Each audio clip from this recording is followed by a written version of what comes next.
Hey everybody, it is LacyLola here, and in case you're all getting a little stir crazy and getting a little tired of some of the stuff we eat, I thought I might come with you with a Vault-Tec fun adaptable recipe for those consumables you have lying around. So today I thought I'd show you one of my favorite things, which is taking mac and cheese and adding some extras to it to turn it into something more than just plain old boring mac and cheese. So if you're tired of a bowl of Blamco and you don't want to eat your Cram,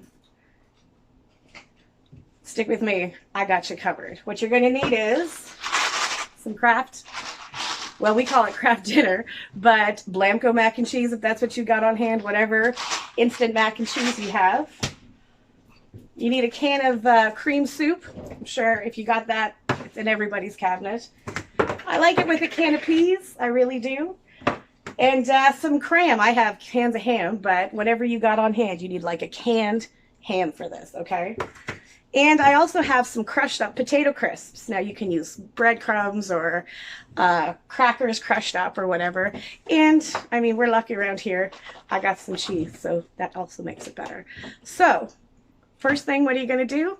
Get all your stuff together. Second, start boiling some water. Let's get to it. All right, so what you want to do is cook the macaroni in the package according to the package directions, but don't continue on and add like the powder and the sauce and stuff. So that's like cook it so that it's soft and then drain it, but however long it says on the package. Do you know what I mean? Because I don't know if different macaronis are different, but yeah. So yeah.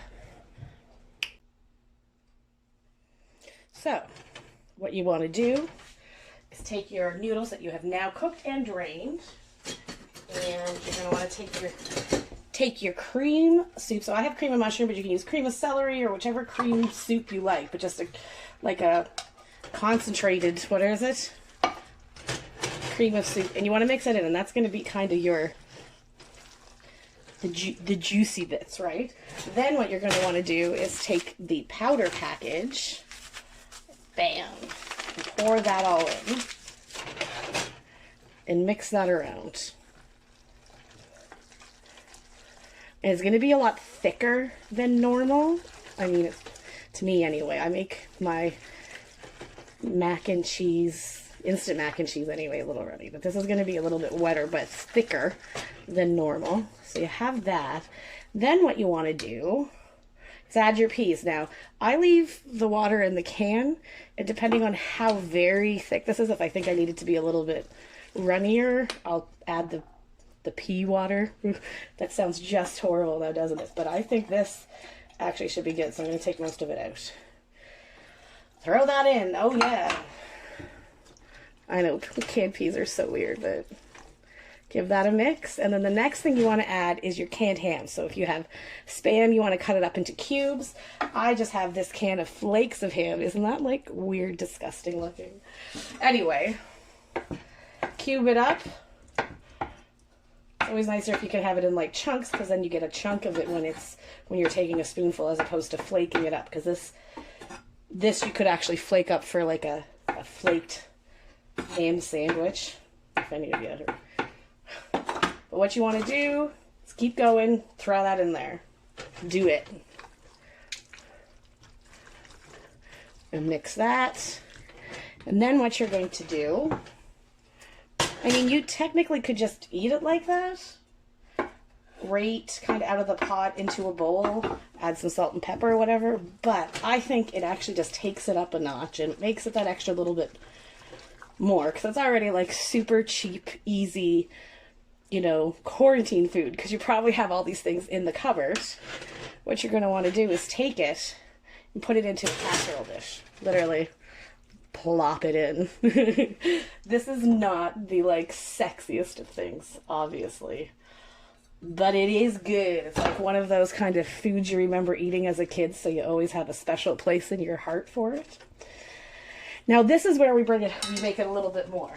Like I said, you can take crushed potato chips, potato crisps. You can use Ritz crackers, would be good crust up. Breadcrumbs, you could use like panko crumbs or breadcrumbs, whatever you have on hand. And literally just pour it over the top, because that's going to be good. And some shredded cheese. If you don't have shredded cheese, You could always put, I don't know if you have one of those bottles of the mac and cheese powder in your cabinet, but we do, so you could put that on top as an extra. But literally, done. Seriously. It is going to go into the oven. I have the oven at like 350. So let's pull this back. Ta-da!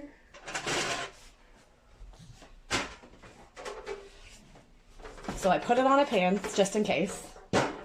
Throw it in the middle rack in the oven at about 350 until the cheese is melted and it's heated through. Now, if you had made this and put it in the fridge for another day, it would be cold from cold getting it hot. You can also freeze this and cook it from frozen, but again, you want to make sure that it's heated all the way through and that the cheese on top has melted. If it is frozen or has been, chilled, a bit of tinfoil on top will keep the cheese from getting too crispy before you're done. So I put it in there. Let's wait and see how it comes when it's done. All right. Ta-da, ta-da-da. Bam. So, as you can see, can I get it closer? There we have it. So you can see the top is actually really nice and crispy. You let it get brown so the cheese is good. It's all bubbling up and good. So let's take a...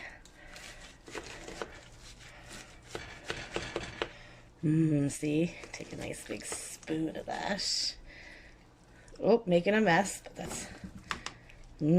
see?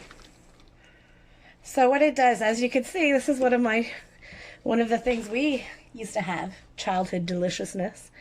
And yeah, tasty. I can't even get it to stand still now.